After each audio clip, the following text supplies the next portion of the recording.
Snoop's career has continued a Forrest Gump-like path of success and admiration. Belly flopping locking while I'm rocking in the bubble bath. Yes. Okay. I'll take that. This song sounds to me like a mad scientist got locked into a commercial car mechanic's garage with some recording equipment. And just to have Marquise Smith standing up at the front of the stage shouting about God knows what. I didn't write down any lyrics from this because I don't know. The Gorillaz' Plastic Beach was released in March of 2010. This is the third studio album, or phase 3, if you will, in the Gorillaz' discography. So many great artists featured on this album. It's a concept album, like most concept albums, kind of loosely based around a concept of consumerism, environmental decay, and at the center of it all, this plastic beach. This peaked at number 2 on the UK albums charts and number 2 on the US Billboard 200. Critically acclaimed for the most part, and we'll talk a little bit about that, for its ambitious production, commentary on modern society, recognized as one of Gorillaz' most cohesive and influential works. At least that's the perception today. Welcome to Self-Titled. My name is Seth Sparks. I'm joined by my buddy Josh Best. Josh, I'm really glad that you picked this album. This is one of my all-time favorites. It's such a weird album and just amazing, and I think sort of a crowning achievement, a masterpiece of Damon Albarn's body of work. But tell me about the choice, and more specifically, what's your memory of finding this album? I was living in San Diego when this album came out, and my good friend Roger, that took up the role of supplying me with burnt CDs.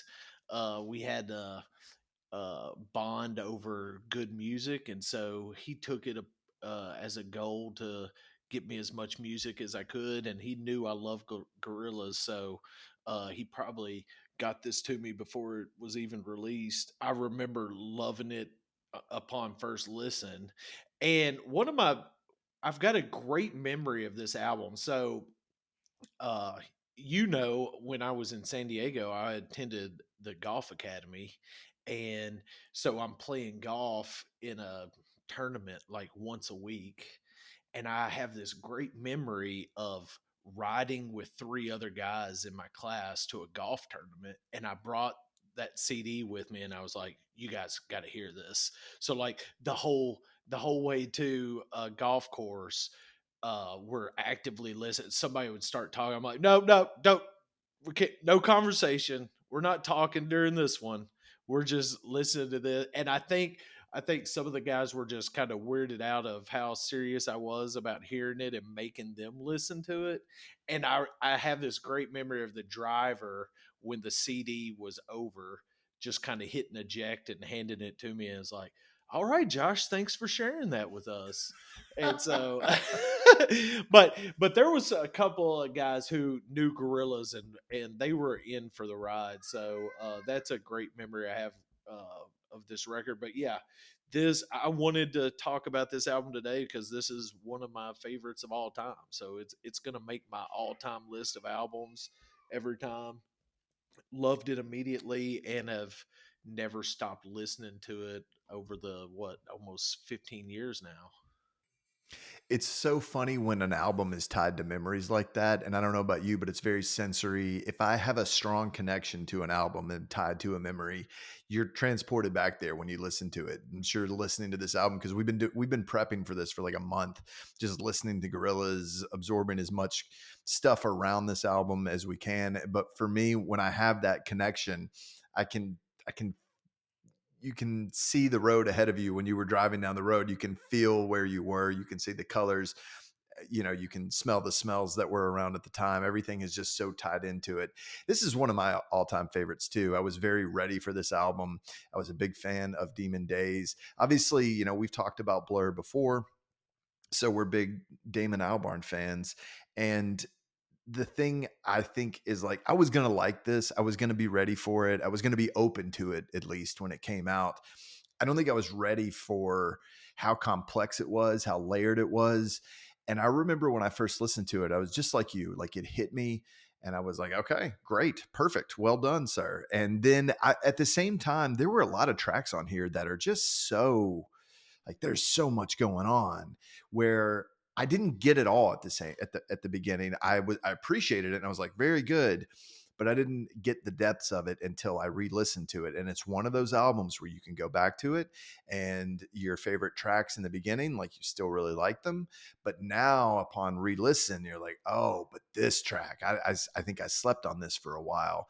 And the back half of this album is the thing that I think I was less cognizant of when I first got into it. I was really into a lot of the usual suspects that you would expect from the first half of it. But I actually think the back end of this record is so nuanced and has so much depth. So I'm really excited that we can be talking about it today. And one of the things that I was doing in preparing for this was going through it because I was like, okay, this has to be, if I'm going to go through all of like the best of the 2010s, probably even the greatest albums of all time, this is going to make an appearance. This is going to be on there. And if I'm looking at best albums of the decade, it's going to make the list on a lot of them. So let's see where it ranks. And I would go through one list and I would go through another and I'd be like, okay, Pitchfork, come on, help me out here. And not on the list. And so many best of the decade lists, they don't include Plastic Beach. It blew my mind. And I was just like, what reality am I living in? Maybe there's a couple of different reasons why that might have been the case. One, you were talking about how highly anticipated this album was because Demon Days was so great, and then the space between Demon Days and Plastic Beach was 5 years. So I think 5 years of anticipating a follow up caused the expectation to be really high. So they're, critics and fans are expecting something really great. I think another reason why maybe this album kind of gets overlooked or forgotten is because the first single released was Stylo, and that's not a big radio friendly hit. It doesn't sound anything like what was on the radio at the time, and it's just a different kind of song. It doesn't have like a real chorus, and it's just a different song. It's a song I love, and I think it's an amazing song. But it's just it. I don't think it. I think because that didn't get a lot of traction when it was released, and then I don't know that any singles really ever got any traction that were released off this album. I think because it didn't have any, a lot of commercial success from radios or radio hit or singles, maybe is why critics kind of forget about this one also. When you think about Demon Days and you think about the songs that are on there, you think about Feel Good Inc., think about Dare. I mean, just that album is loaded with songs that are ready to go. They're ready to be released and get people on a dance floor and play it in a club. And it is a very energetic album. And so is Plastic Beach, but it is filled with fodder for singles. And this album, it is hard to, I can imagine sitting with this album being like, great, beautiful album. What's the single? Because so many of them aren't really radio friendly in that sense. And Stylo, you're exactly right. It's such a strange song. And I remember hearing Stylo before I heard Plastic Beach and being impressed, but also being a little like, okay, let me catch my breath after that one. Like, what was that? Okay, we got Bobby Womack going off. We got Mos Def going in there. This video with Bruce Willis, which is super cool, by the way, but not what you're expecting. Just not what I was expecting. I think that's true of this album. And looking through it, it is hard to find singles. I think there are some of the most beautiful moments in the Gorillaz discography. I think there's some of the most beautiful moments in Damon Albarn's entire body of work, but they're not necessarily for the masses. This album requires a little bit of patience and it requires a tolerance for this mix of, I mean, let's talk about it. R&B, synth pop, hip hop, orchestral music, Middle Eastern orchestral music. It's this crazy mishmash of influences that is pulled off really well. And you were talking about this big gap between Demon Days and Plastic Beach. One of the things that I find interesting, first of all, you have this whole Monkey Journey to the West stage play opera that that Damon Albarn and Jamie Hewlett do that is not really a Gorillaz project, but I think it's influential. It, like, you can hear some of that, the theatrics, I think, in Plastic Beach, but then there's this really ambitious carousel project that they keep hyping that's not supposed to be really the Gorillaz. It's going to be this other thing. It's hard to say exactly what it was going to be. It was going to be a film. It was going to be an album. It was going to be all of these different things. And Damon Albarn wrote, at the time they said 70. Now those could just be like 70 song sketches or whatever, but so much of that stuff ends up becoming Plastic Beach. I think it speaks to how prolific Damon is, and probably especially was at this time, just churning out music, and his ability to sort of edit himself and say, okay, we have a lot of stuff here. Let's pull it back in and let's get the best of the material that I have, which I think is what he does with Plastic Beach. And the thing that also strikes me is when you listen to artists talk who collaborated with Damon in this album, they talk about all the songs that they did that didn't end up on the album. And even in the documentary that you and I watched that we talked about, you can hear clips of songs and you're like, that's not on the album. Or you can see someone performing a take of something that is clearly from a song that's on the album, and it's like, that's not on the album. So he's very selective about what makes it past the gate and what makes it into the album. I think that instinct, that editorial instinct, is what makes this album so good. But for you, where does this stand? If you're thinking about all of Damon's work, where does this one stand in the ranks of some of his biggest musical achievements? I think it's one of his greatest accomplishments. Like you said it well, not just from Gorillaz, but from Blur also. Anything that I think this is one of the best things that Damon Albarn's ever done. Often contemporaries and fans argue that an artist's greatest work, um, that the piece didn't make, maybe the it didn't make any money or gain any critical fame, but it's their best work. And we talk a lot on this on the episodes that we've done so far. It seems like a lot of the albums we've talked about are albums that kind of got overlooked by critics or fans, or just was a happy accident or wasn't supposed to be something, but it followed up a great work that usually made money and got awards and accolades, and critics loved it. And so then the record company, or the production company, gives them free reign and says, okay, we found a cash cow, go do whatever you want. And that's when the artist comes up with the genius, when they've got full control. And so I think Damon Albarn is at this uh, he's at that point in his career to where, okay, this, the suits have decided, okay, this Gorillas thing can make some money, and we'll put some money behind it. But how funny is it that you know Damon and Hewlett are, they done this Gorillas thing that's taken off, and then they're like, oh man, now what can we do? And so the creativity and ideas just start going crazy, and they're like gonna make this whole big thing. And then it's like, okay, well, no, we can't, you got to scale this back a little bit. And so I think that's why this album is such a crowning achievement, is that he spent so much time and effort and energy writing all this stuff, that now he's got all this stuff, and it's like, okay, well, we've got to make an album. So we've got to take all this creativity and cool stuff that we've done, and let's just put the cream of the crop on the album and come up with this album. So yeah, I think it's some of my favorite, it's one of my favorite albums that Damon Albarn's ever done, whether with Blur or Gorillaz. Sometimes an artist has such ambition and they take a big swing and it can go wrong. It can misfire. And you got to hope that after this album came out, I mean, sure, a lot of critics liked it. Commercially, we talked about how it performed in the charts.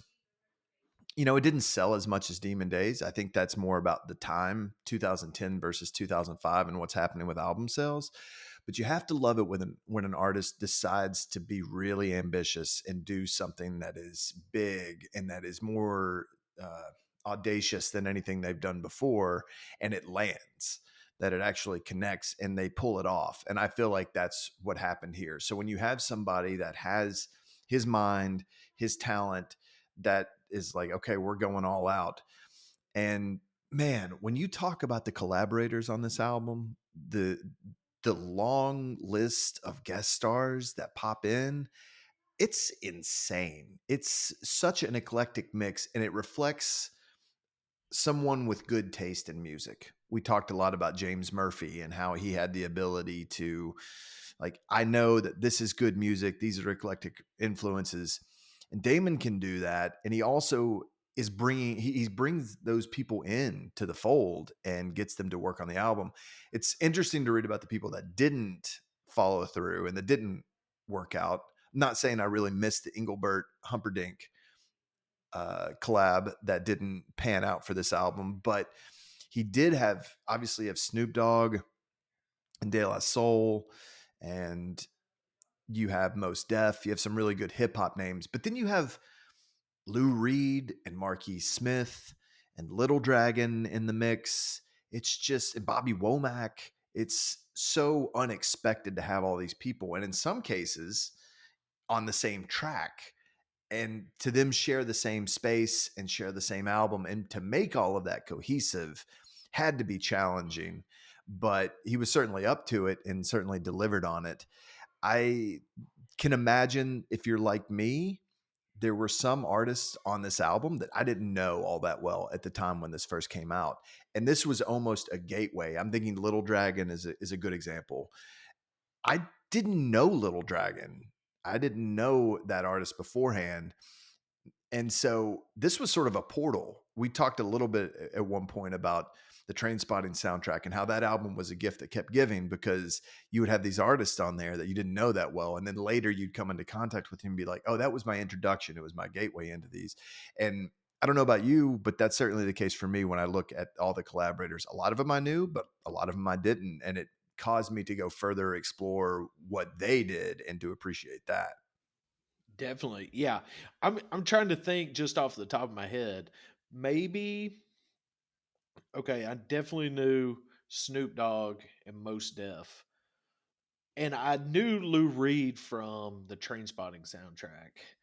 But I didn't really know I don't think I ever made the connection of like Mick Jones and Paul Simonon. Is that how you say it? I didn't know Simonon, that yeah. they were from the Clash, and I wouldn't have made that. I would have. I know a couple of Clash songs, but not a lot about the Clash.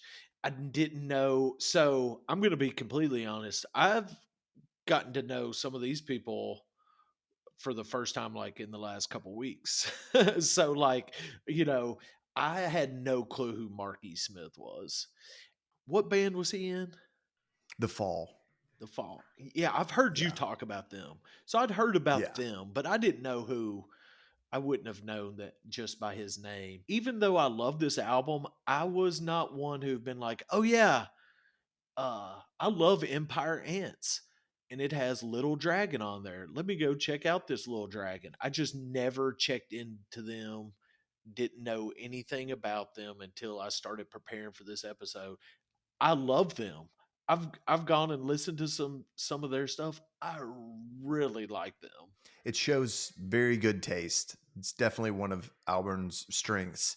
And also, just this has a global feel to it, not only in the artists that come into the fold, but in the sounds that they incorporate from different parts of the world. There's like a world music vibe here, which normally I would, if I heard an album described as like incorporating elements of world music, I think I might be a little skeptical, but they totally pull it off here.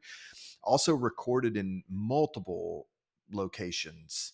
And I mean, boy, they're in Nigeria, they're in Syria. Obviously, some of it's done in London, they're in New York. It's just things are recorded all over the place and into the mix. One of the things that was a really cool resource when preparing for this was the documentary. That was just so wild to see. I love how enthusiastic Most Def is. I love seeing sweepstakes come into place. I love seeing Most Def geek out about collaborating with Bobby Womack, and everyone just like Bobby Womack's telling stories and people are just hanging on by a thread. It's so cool to see all of this stuff come together and to see the visual side of it. I will say one thing that we probably won't talk about enough is the visual aspect of this album and Jamie Hewlett's contributions to Gorillaz and to Plastic Beach. It's remarkable stuff. I think he's very talented. I think it really does set the tone, and it's an important piece of it. Obviously, we tend to focus more on the music side of things, but you see him in the studio, you see him offering feedback, and you do get a sense that it is more collaborative than I think I realized before watching that documentary. So there's that element to it. And then there's the if Plastic Beach has a storyline, it's beyond me, and I'm not even going to attempt to be like, here's the plot of Plastic Beach. I don't think that's really the point of it. And again, like, I can't really think of a concept album that is really good at being that. It's almost too much to take on to provide like a coherent, cohesive story.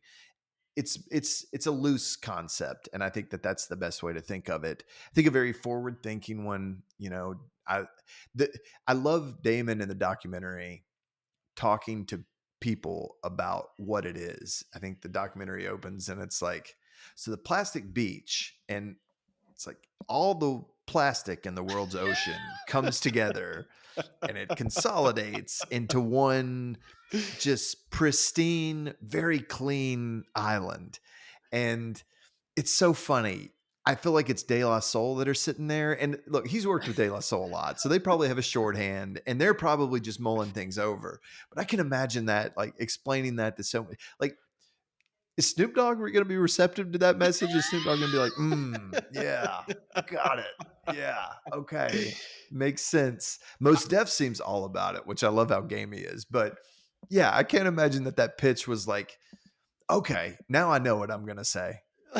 That was one of my favorite parts of the documentary is I thought it was funny that they included Damon pitching it to all these collaborators as they come into the studio. Like they showed that every time, and it was almost funny, like hearing him try to get the idea across to the collaborator.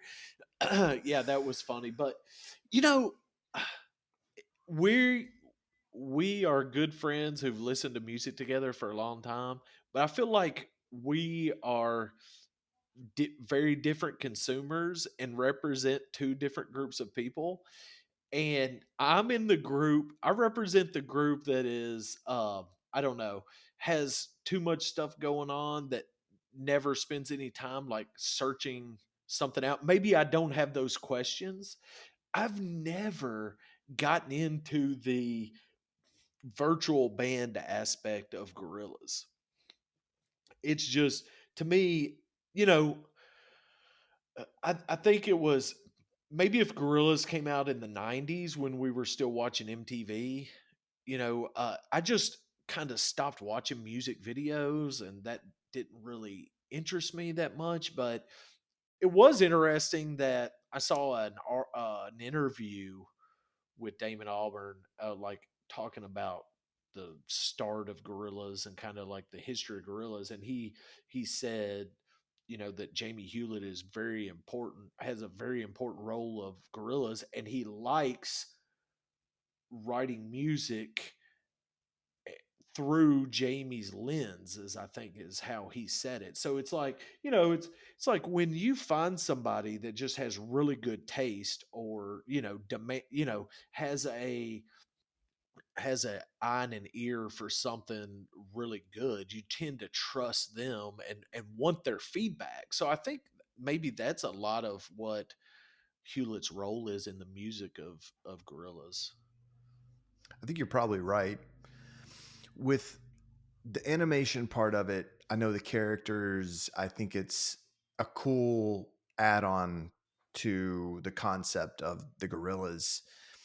At the same time, I think that from a storyline perspective, it's probably a little convoluted and not exactly something that you're going to follow all that closely. But I do love the videos. I think it's very interesting what they do with it. And I appreciate it, especially watching that documentary where Hewlett's basically directing the Stylo video with Bruce Willis. And it's cool that he has this ability to showcase his talent and that they're all packaged together. I think you're absolutely right that it's nice to have a trusted ally. I feel like, especially early on, when I first heard the Gorillaz and Clint Eastwood, I thought it was a track that Damon featured on. I didn't know who the Gorillaz, I didn't know who they were. And I just thought, oh, that's cool that they used Damon from Blur on this. And I don't think it was until Demon Days that I really was like, realized this is Damon's baby musically. Right. And that's when I was like, oh, wow, this guy is way more capable than I thought. And I was a huge Blur fan.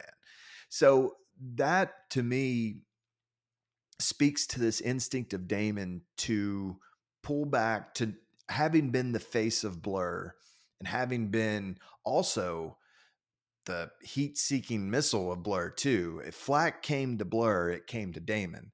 Damon's face was the one that was posted on the magazines for better and for worse. And that whole thing with the Britpop and all of the heat that came with that, Damon had to endure that. And I feel like there was this really conscious effort with Gorillaz to be like, it's not about me.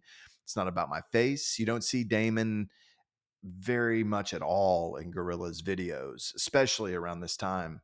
And so I think there was this willingness to be like, it's not about me. It's about this band, this virtual band. And they were sort of cover for him to be able to do things that maybe he thought were a bit more interesting than things he'd had the chance to do before. By the time Plastic Beach comes out, there are a lot of songs on this album that I think could be Blur songs. I think they could be like Good Man the Queen songs. They could be a solo Damon song. And I feel like he's a little bit more comfortable bringing his own, all of those beautiful things that we love so much from the rest of his work into the fold. And when we go through the track listing, which we're about to jump into, I think there are a few songs that stand out where it's like there's no one featuring on this. This is just kind of Damon doing his thing. And I love that about this record that you don't see as much on the first two Gorillaz albums. Yeah, definitely. So you said we're about to jump into the track listing. So let's say you are on a deserted island and you have an MP3 player that only has 3 tracks loaded on it, and that's all you can listen to for the rest of your life. Are you choosing the 3 tracks? Well, I think there's four. Are you choosing 3 tracks that are no collaborations at all? Mm, Or are you choosing your 3 favorite collaboration tracks off this album? that's an amazing question. Those are the only 3 songs you get to listen to for the rest of your life on the deserted island. On the Plastic Beach, I'm Oh, stuck on the you're Plastic you're Beach. stuck. And okay, so I get to pick 3 songs off of this album that are Damon only or 3 songs that are collaborators. Yes. I I think I have to go for the Damon ones.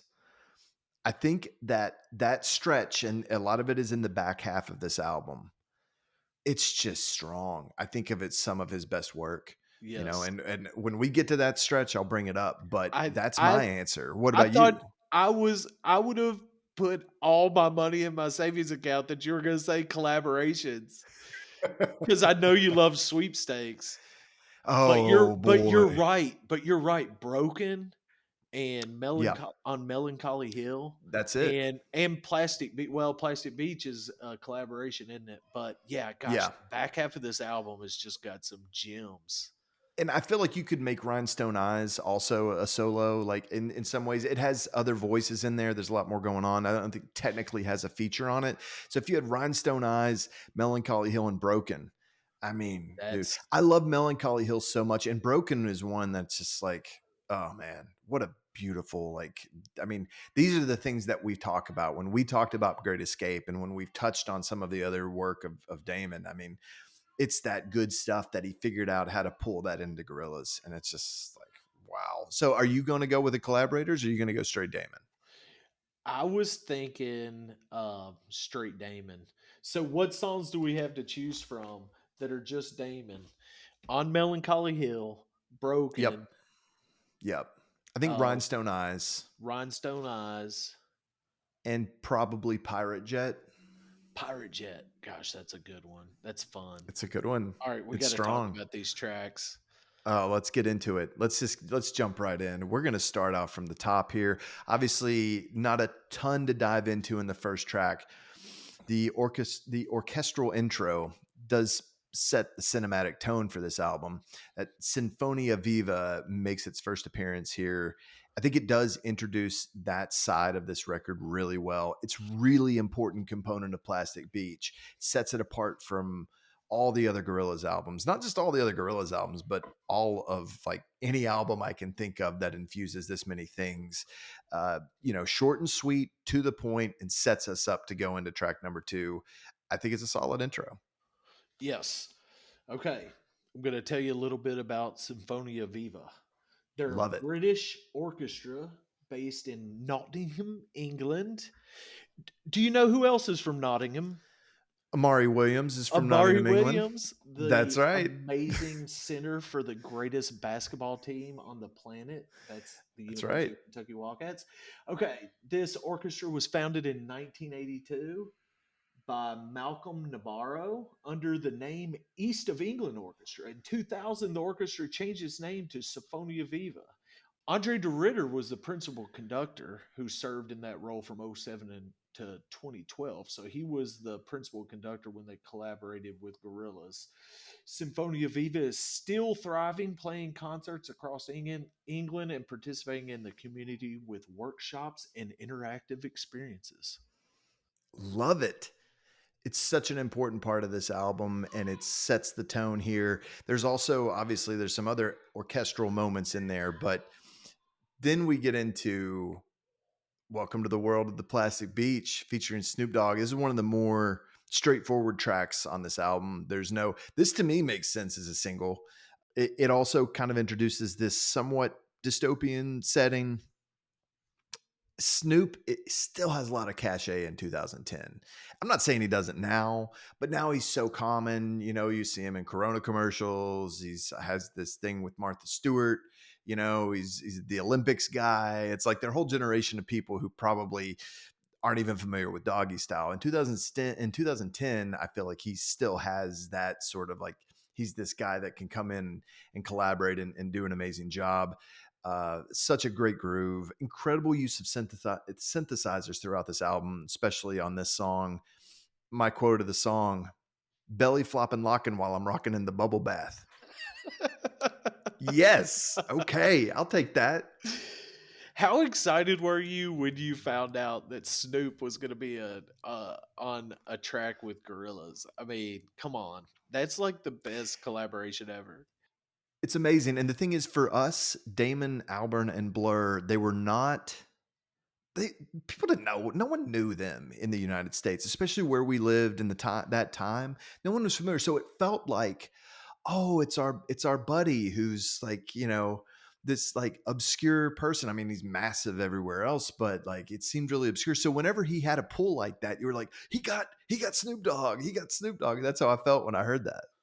Okay, I was so excited when I found out Snoop was going to be on this track. I'm not going to lie, when I first heard the track, it kind of left me wanting more. I'm like, man, Snoop is such a great lyricist. Can I get some more? But yeah, some great gems in this song. I'm going to read some of my favorite lyrics here in just a second. But do should we assume that everyone knows who Snoop Dogg is? Let me explain who he is if you're not aware. Born Calvin Broadus Jr., Snoop Dogg's an American rapper, producer, and actor. Evidently, Snoop Dogg is widely regarded as one of the greatest and most influential rappers of all time. I said evidently because when I wrote this, I was going to pretend like I'd never heard who Snoop Dogg was before. Okay, Snoop Dogg entered the limelight in 1992 when he appeared on Dr. Dre's The Chronic, and again the following year when Dr. Dre produced Snoop's debut album, Doggy Style. Snoop's career has continued a Forrest Gump like path of success and admiration. Have you heard of the Doggy Style there, Seth? Are you familiar with the Snoop Doggy Dog? My brother had Doggy Style, and it was the first hip hop album, like full hip hop album that I really got into. I think it was 11. And you probably shouldn't listen to that when you're 11, but I would sneak it out and go listen to it. And it was awesome. Also, I'm just curious, did you originate the Forrest Gump like thing? Yes. Is that you? I'm Yeah. impressed. That is I great to didn't read describe. that anywhere, but I was thinking of Snoop's life, and it's like it does. It It's just so it's true. like it's like he's just fallen into just like the most greatest career ever. That is a perfect description. Like I'm so impressed by the Forrest Gump analogy. I think that's great. I loved Snoop Dogg. I was a big fan of Doggy Style. Obviously, the Chronic was huge, but yeah, no, that's great. And I too was like super excited here, and I totally get that. For you, you said the song is like kind of left you wanting more. I felt a little bit like that with the video. Now I love Snoop and the costume, like that's fun, but he's just kind of standing there. And like Gorillaz videos have so much stuff going on as far as animation goes. And this one is just kind of light. It's like they just stuck Snoop on a set and was like, all right, just do your thing. Here's a little telescope and just have at it. It's like Snoop's a magic trick where it's like, no, you don't have to do anything. You just pay to get him here, and then you just put Yeah. him on a boat in a costume. He'll handle the rest. Just let him go. What are some of your favorite lyrics of Welcome to the World, the Plastic Beach? I'm so glad you asked. That's what I was trying to find. So I like kids gather round. I need your Need focus. your I know it focus. seems like the world is so The world is so hopeless. hopeless. It's like Wonderland. Now fascinate me. Picture and animate me because I'm rolling, deep hollering, click clacking, crack a lacking, full packing, Crack a low lacking. stacking, acting the fool when I teach. Welcome to the world of the plastic beach. It's good. It's good. I love that crack a lacking. There's so many things in here that pop up in my head when I think of this song. It sets the tone. I love that picture and animate me. You know, he knows the scene he's stepping into. It's very clever. Snoop's lyrics are always really good. Yeah, yeah, I love this song, and so I said, when I first upon first listen, I left me wanting more. Now I love it. It's perfect, just the way it is. Then we get into, I mean, this White Flag is such a bizarre song. And I think it took me a few listens to figure out how to even hear this song. First of all, it's not like we were all that exposed to grime in the first place, but the way that they rap is a little different than we're accustomed to. It's super interesting. But then put in the context of the beat's a little unusual. It's not like your standard hip hop beat. And then you have this Middle Eastern orchestration, and the juxtaposition of all of these things is somewhat jarring. But when you get used to this song, I remember I remember it kind of clicking for me not long after this happened and just being like, man, toward the end of the song, when Bashy and Kano, they're done with their verses, and I love their verses and their interplay. But at the end, when the beat's kind of going in its full swing and that orchestration's really coming in, boy, man, I love that the way that happens. They have the Syrian orchestra, and it's so cool.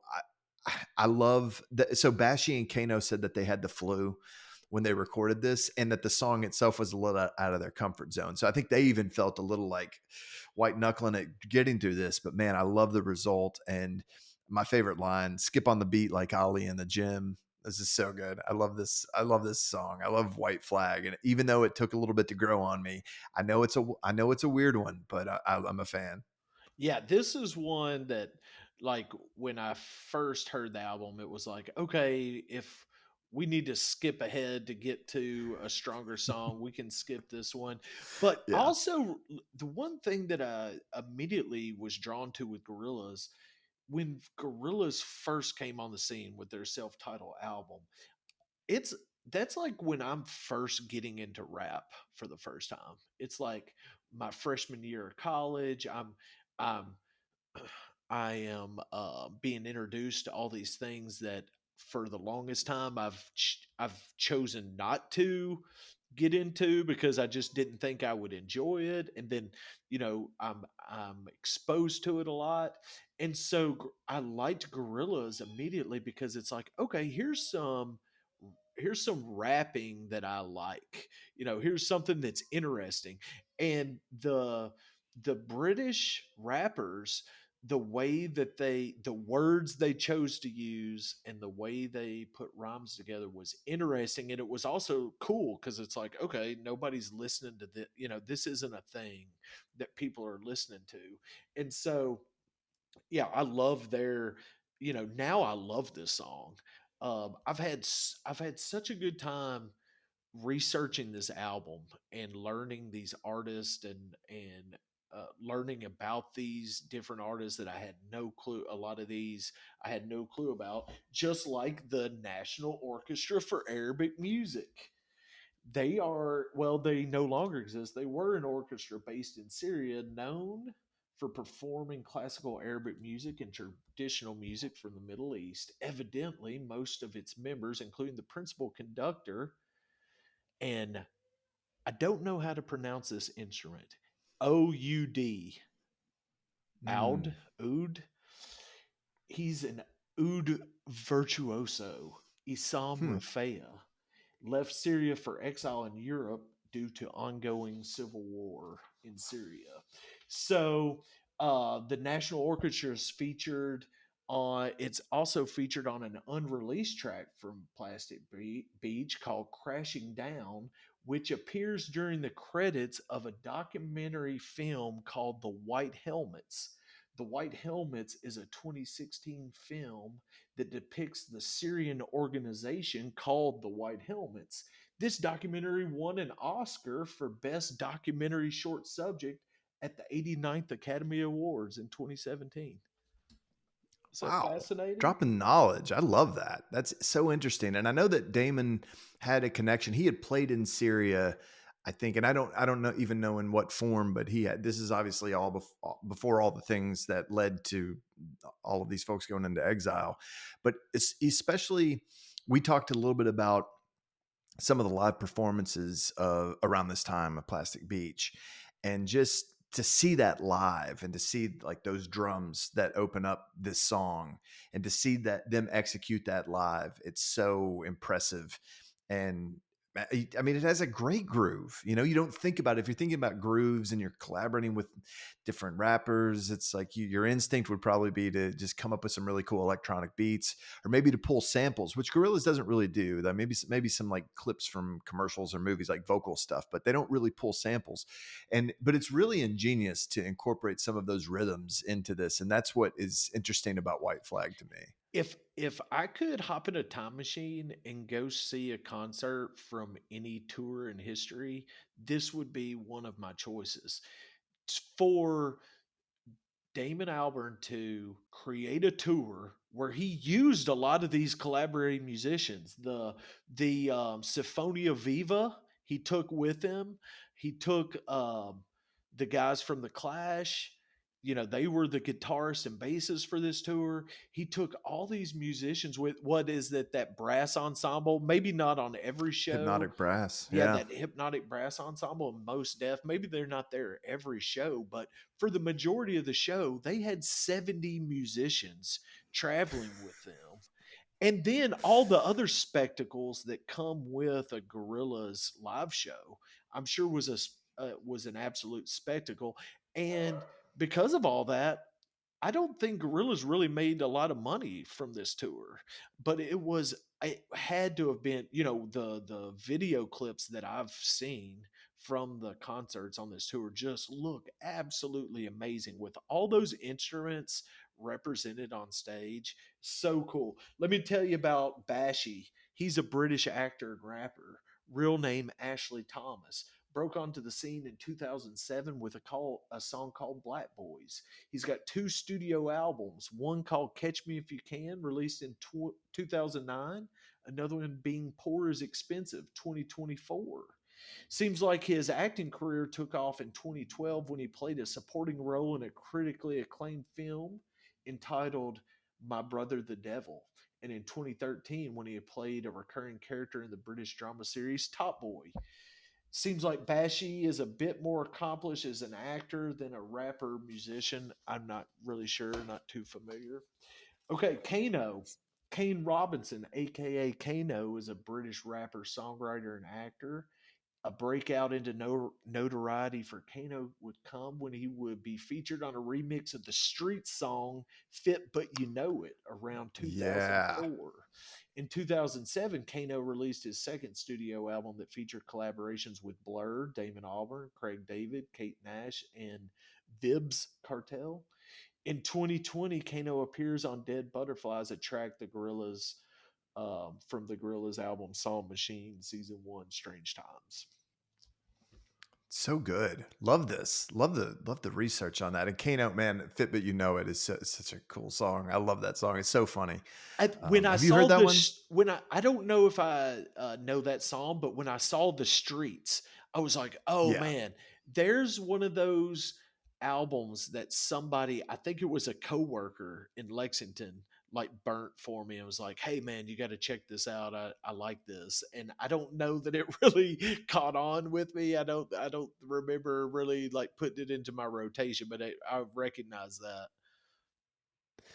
So then we get into Rhinestone Eyes. Really seems to be some sort of commentary on consumerism, has this hypnotic synth heavy beat, almost an evil sounding song in some ways. I think this would fit nicely on Demon Days because it's just so dancey, has that synthy hook in there. Uh, Love the lyrics. It's part of the noise. When winter comes, it reverberates in my lungs. Nature's corrupted in factories far away.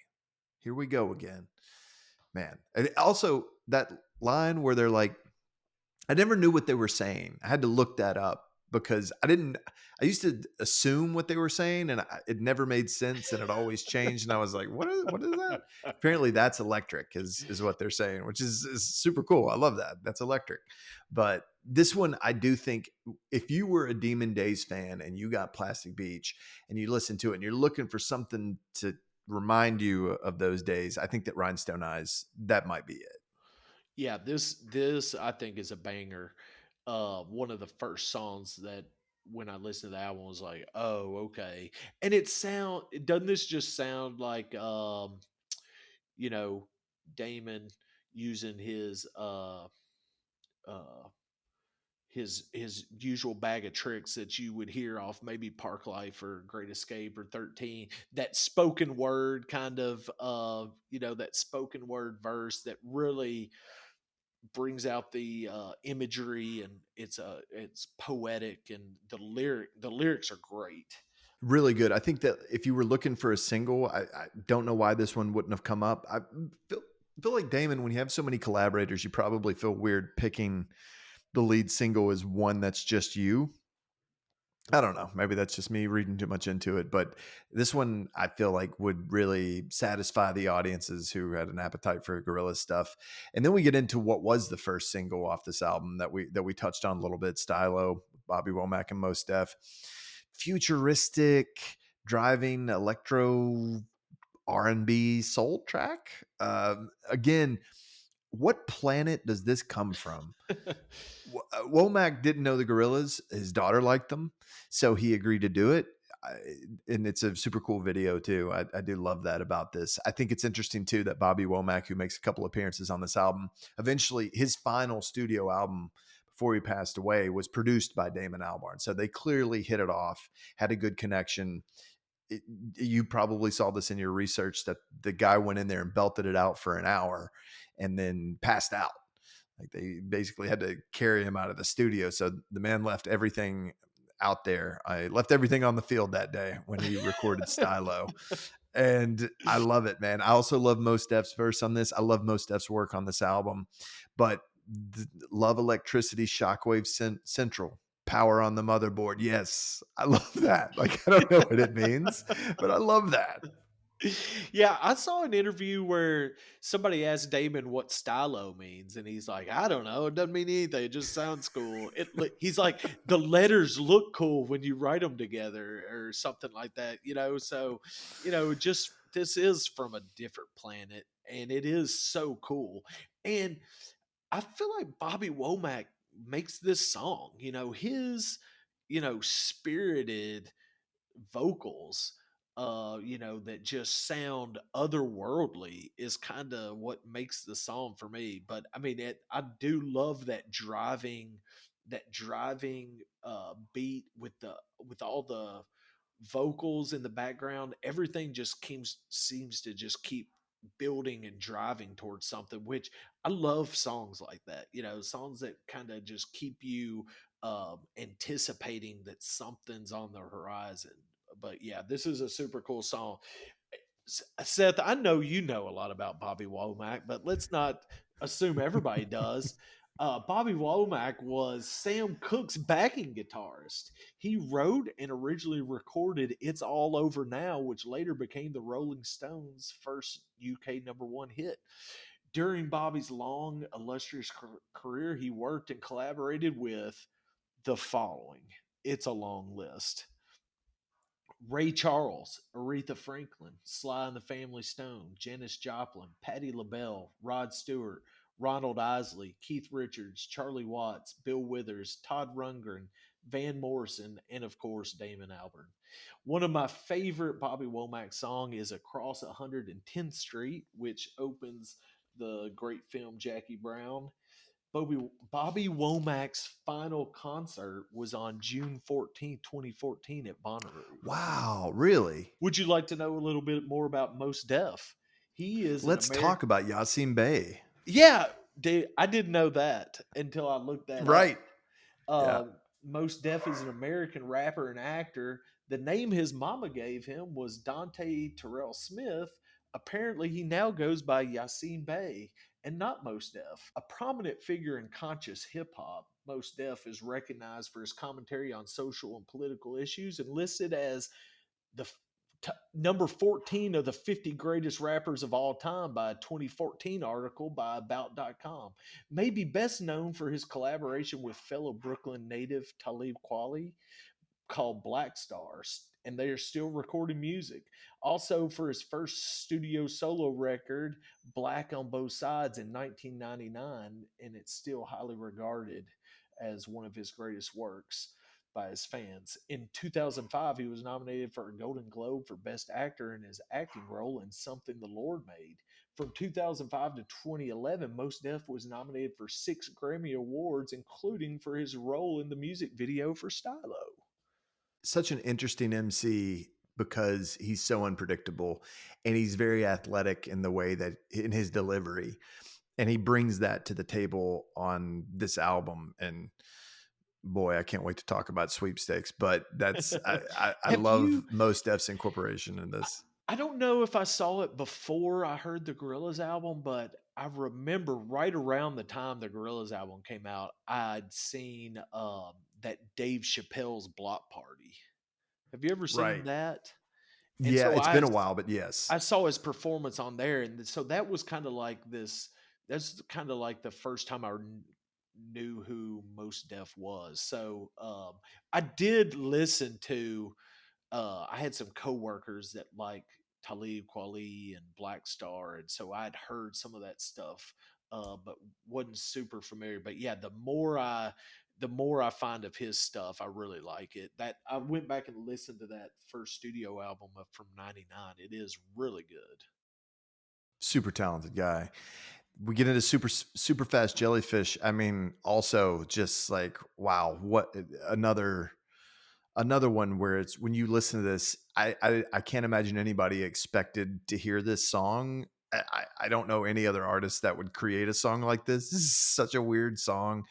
I love De La Soul. I think they're great. They do a great job on this. I love Gruff Reese's appearance on it too. but man, it's a weird one. Even from the beginning, opening sample from that commercial, all the way through it, the subject matter of what they're rapping about, it's silly. It's kind of, but it's the hook in it is amazing. This very satirical take on fast food culture.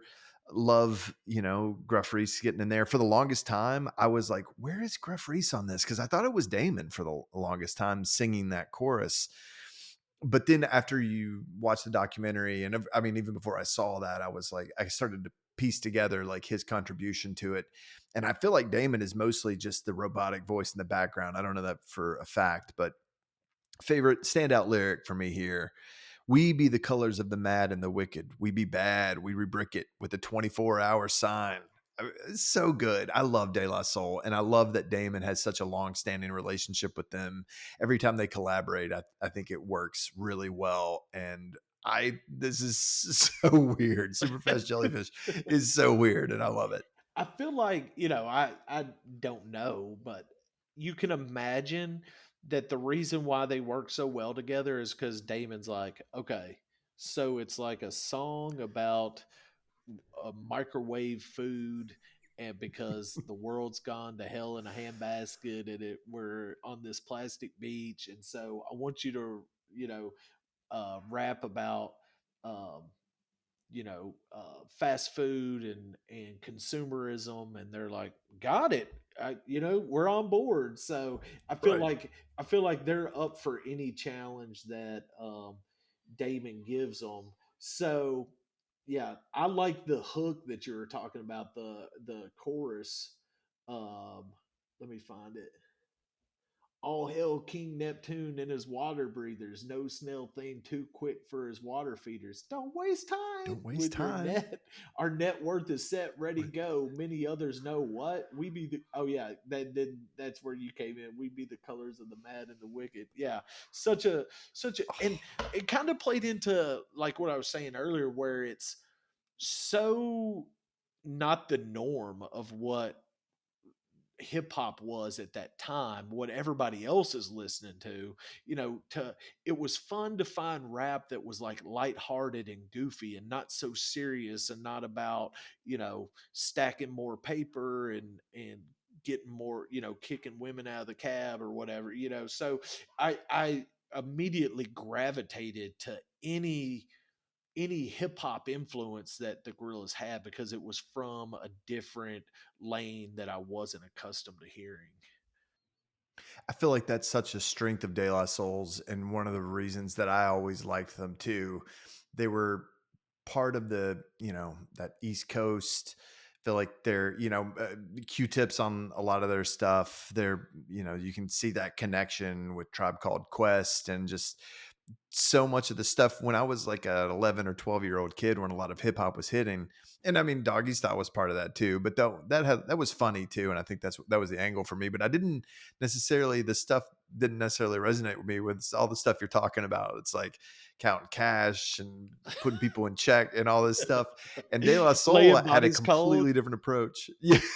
Right. It's like, what's my frame of reference from this? Is this like nerd from South Central Kentucky? Like, I don't have any sort of foot in the door there. But De La Soul, they were different than that.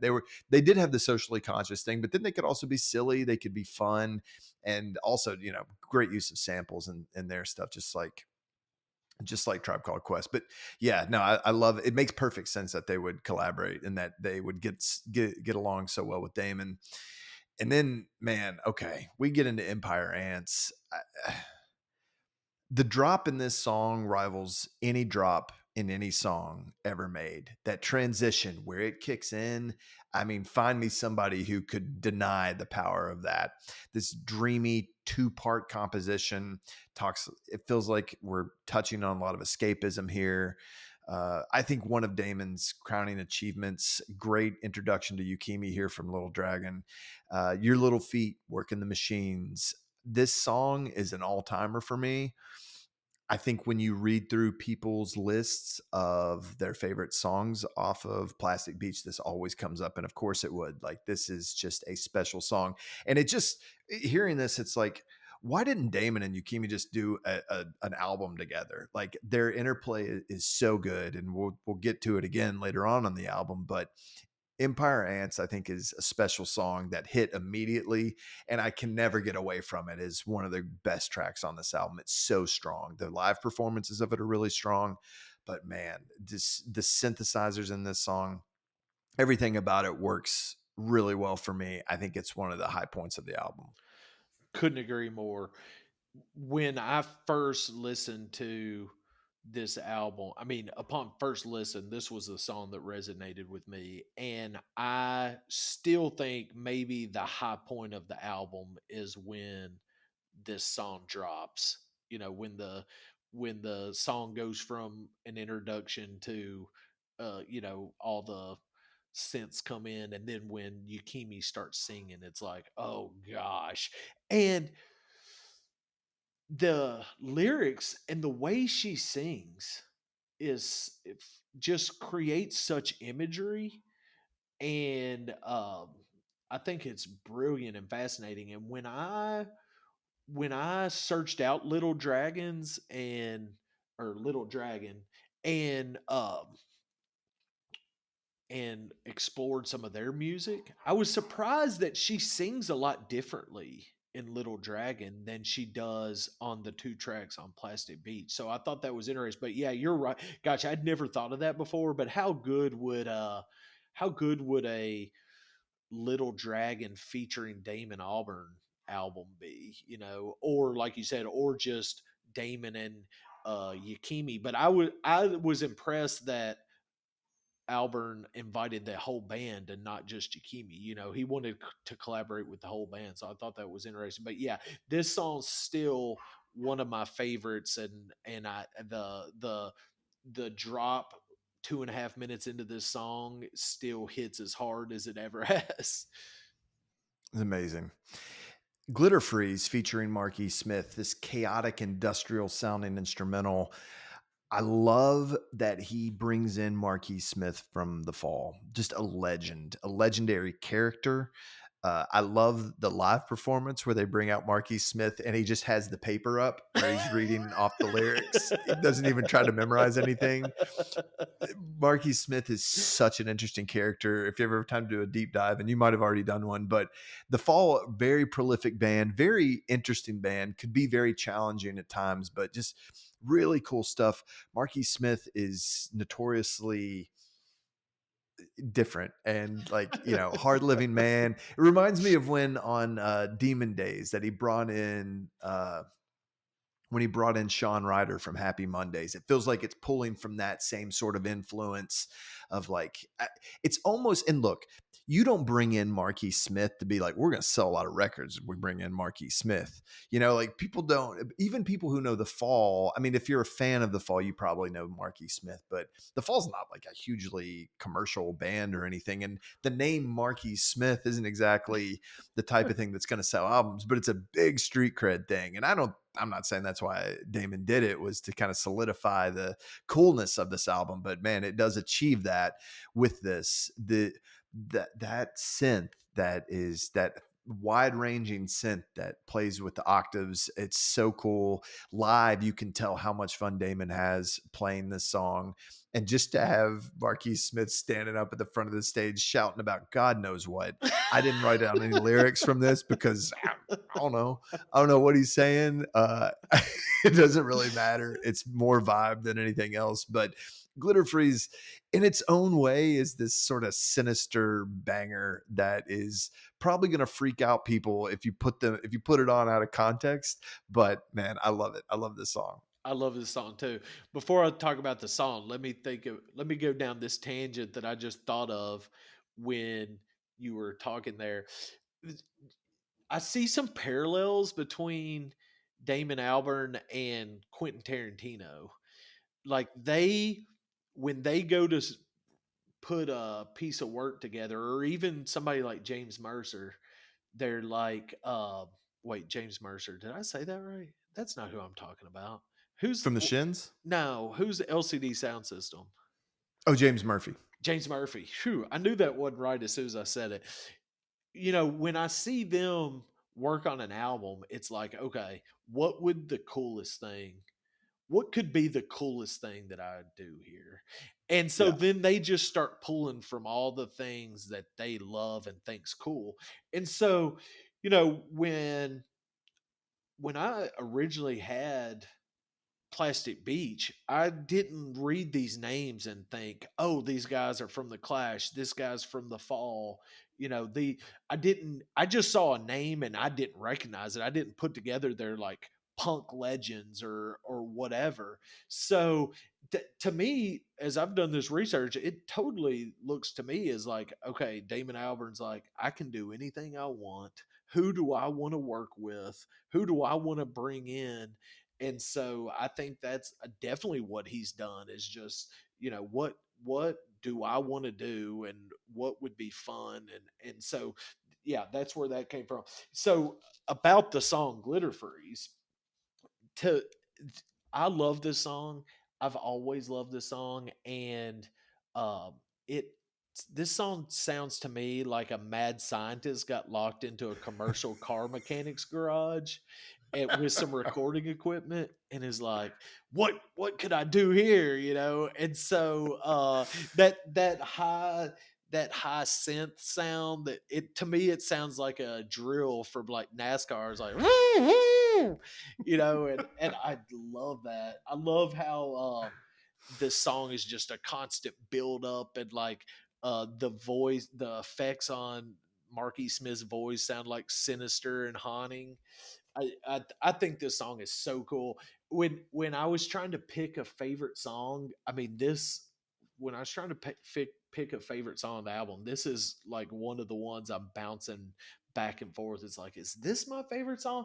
Okay, a little bit about Marky Smith. I did do a deep dive, and I want to share some of this with our listeners slash viewers who, like me, may not know anything about Mark Smith. An English singer songwriter, was the lead vocalist, lyricist, and only constant member of the post punk band The Fall.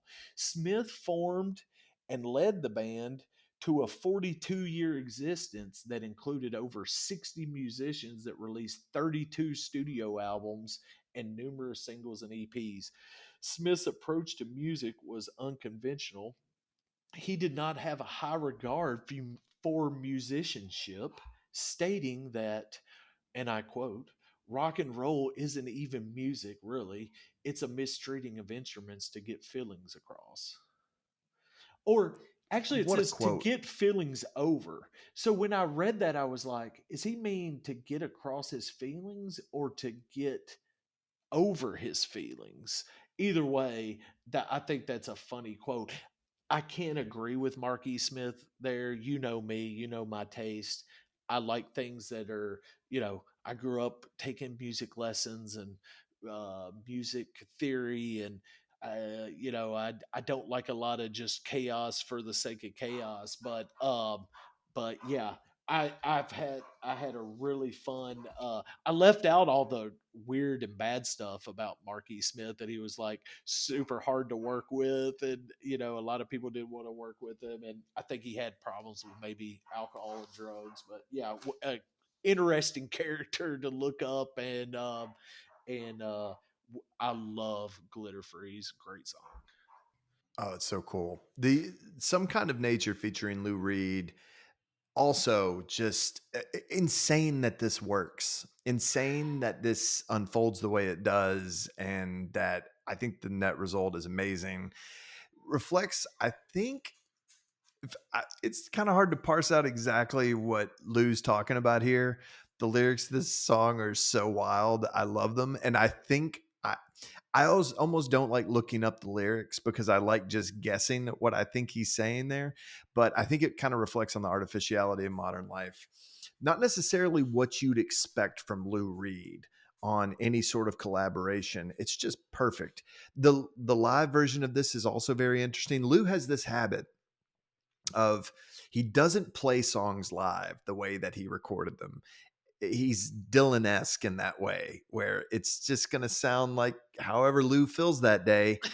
And Lou comes out with this guitar and it sounds wild and gnarly, but I think that it's super cool that he's part of it and that he's willing to go out there and do the live shows with Gorillaz. And this song is one that I think for some folks is one of the most memorable on the album. I mean, for me too. I think it sticks with you. It's happy. There's a happy vibe to this, happier than a lot than you find on a lot of other tracks of the album. And not this. Like, if I were Damon and I were thinking about tracks that I wanted to send to Lou Reed, I don't think this one would have been the one that I would have necessarily thought of. But it's a really brilliant stroke of genius there to bring in this track with Lou Reed, and the end result really works for me, and I'm kind of surprised it does even to this day, that I find this song so infectious, but I do. Yeah, this song is neat and quirky and bizarre, and without Lou Reed's stamp on the song, would come across much differently. I think it would come across a lot more happy and like something off Great Escape or Park Life, with like the carnival. Uh, I forget what sound you always use for that to describe that, but that's I feel like it could come off that way, almost kind of like too happy or cheesy, and then Lou Reed just puts like this dark twist on it, and muddies it up a little bit, and There's the lyrics are cited as being: the needy eat man-maids, they wear phony clothes, they sit with our pitcher up until they grow old. And I always thought it was: the needy eat mayonnaise, they wear phony clothes, they sit with our pitcher up until they grow old. And I always thought he was talking about his kids. And I don't know. I don't know, but I think I prefer the mayonnaise line. I don't know what it actually is, but yeah, it's just so unexpected and a good way to kind of, I mean, we're kind of in the middle of the album here, and we're getting into this stretch of songs that are now a couple of Damon's strongest songs, I think, ever. Melancholy Hill, this it has that vibe that we talk about so much, where it's just, this is Damon just kind of finding a groove, sticking with it, and writing a really memorable melody, and having these instrumentation parts that kind of carry hooks in the song. That synth hook in this song is so good. And the lyrics: well, you can't get what you want, but you can get me. So let it set out to sea, because you are my medicine when you're close to me. So calling the submarines around the world will go. Does anybody know, love? We're looking out on the day of another dream. If you can't get what you want, then come with me. The imagery of this song, the video is quite a juxtaposition from the song itself. The video feels very like militaristic, and it's like a firefight. But the song itself, this is my wife's favorite from this album, and this one is just, I feel like you could play this for all sorts of different audiences and it's going to connect. This one, I think they did release this one as a single, which makes total sense. Like, this is a great single, and yeah, I think one of Damon's finest. I just learned a couple weeks ago that the line is, um, if you can't get what you want, then come with me. Up on Melancholy Hill sits a manatee. I had no idea that that was the lyric. I don't know what I'd been singing for 15 years, but it surely wasn't. I know I'd never sang Sits a Manatee. I'd never sang that before. But yeah, this is. This is a beautiful song. I found a video on YouTube of them playing it on the street somewhere. It looked like maybe New York or something, and just broken down, playing it with acoustic guitar and a guy on like a Wurlitzer or something. And gosh, it was just, I mean, this is just such a beautiful song. It's prototypical Damon Albarn melancholy love song, that we've been accustomed to hearing for the last, 40 years. So, yeah, you said it already, the keyboards and synths are amazing, the layers and layers of parts and fills, beautiful backing vocals, everything has this ambiance about it, I love this song. So many things that we just said about Melancholy Hill could be applied to Broken as well. This personal introspective track, lush synth arrangements, definitely that melancholic Damon that he's so well known for and so closely associated with. This is that encapsulated about as well as he's done on any project, Blur, Gorillaz, whatever. I think this sums it up so well. You could totally imagine this being a Blur track for me. When I watched the documentary for this, the documentary makes it look like the brass band might have actually recorded a line for this, because and I think it's the guys from Hypnotic Brass, and it sounds like they're playing horn parts for Broken. And I, I remember hearing what I think are horn parts on Broken, and being like, man, that sounds so good in that documentary. But then he edited those out. So it goes to show you he's very selective about what is included in the album. And hey, when I heard it, I think I would be really precious about it and be like, oh, those horns sound great, let's keep it on here. But they are not. Distant stars come in black and red, black or red. I've seen their worlds inside my head. They connect with the fall of man. They breathe you in and dive as deep as they can. This is such a sad song.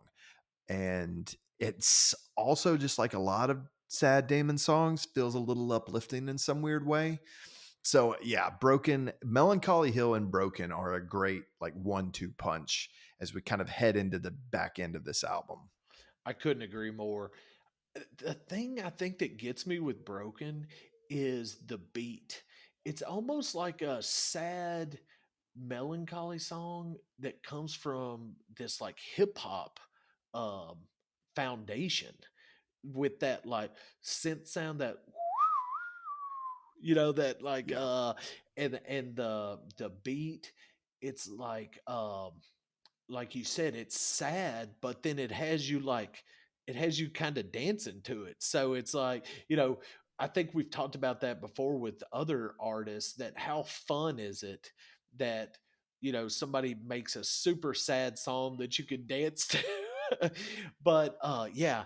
And then the word broken itself, to choose that lyric and that's what you're singing in the chorus, broken. It's what a strong word to use to get your feelings across. But gosh, this song is just, I love this song. um it is, like you said, a 1-2 punch with Melancholy Hill. Both of those songs, when we're gonna get to some rapid fire questions in a little bit. When I was going over those as what's my favorite song, both of these songs were in the mix. Now we get to talk about Sweepstakes, the song that has taken over my playlist over the last month. It's in everything. Every day, I'm listening to Sweepstakes multiple times a day. I've become obsessed with this song. I remember first listening to this album and not getting it and just being like, okay, that's kind of weird. And just being like, that could be a skip track. And today, man, this song gets me amped. So right now, you and I are part of a weight loss challenge, and you need music sometimes to get the juices flowing and get That's moving. right. Sweepstakes does it for me, baby. You're a Uh, winner. you're a winner. Let's eat. I love it, man. Energetic, rhythmic commentary on consumer culture. It's been my favorite this time around. I'm just totally obsessed with this thing. Seeing this come together in the documentary is so much fun, and to see it start to click with Mos Def, when the drums and Hypnotic Brass come in, this hits so hard. And it doesn't come in like the drums kind of like stumble in halfway through. It's not like it's like, okay, we're starting a new section and the drums come in here. They kind of like eke in. But man, when it kicks in, and the live performance of this is fierce too. It's like the Hypnotic Brass are really into it. Mos Def's got a top hat and a cane, and he's just up there like doing some sort of auctioneer thing to start it off with. It's wild, man. It's a wild scene when they perform this song. But this thing has just totally just steamrolled me this go around. And it is a divisive track. Like, not everyone loves this one. I think some people don't always get it, but Payday, You're a Winner, Keep Cool, Form a Line, Scared Money, Broke Money, Bow Money, Mo Money, So Sunny, Cloudbreaker, Sound Like a Wave Runner, Wild Mother Funky Drummer, You Can Get It How You Wanna. There's Math and there's Dealers and Players and Me. They said that they winners. Okay, well, let's see. Dude, what? What's this going on here? And it's funny. It's the same thing, like over and over and over, kind of messing with the phrasing a little bit. You can hear that he double tracks it. He goes back and doubles himself. So sometimes the pitches, sometimes he'll go high while the other track is going low. I love the way that they pull it off. And it's just, this thing is electric to me. Totally obsessed with Sweepstakes. Yes, I love this part of the documentary that we've been referencing. The documentary of the making of Plastic Beach. Check that out. First of all, I I got out of the habit of saying this. If you haven't listened to Plastic Beach and you haven't stopped this episode to listen to it, stop this episode right now, listen to Plastic Beach, and then come back and pick it up where you left off. Um, but also check out this document. If you check out the album and you like the album, check out this documentary too because it's fascinating. And this part where they're making this song is one of my favorite parts because, like you said, it's like watching it click with Most Def and him get excited about it, and then him having a clear vision of like, no, I need to record this again. No, I want to do it again and layer this on top of this.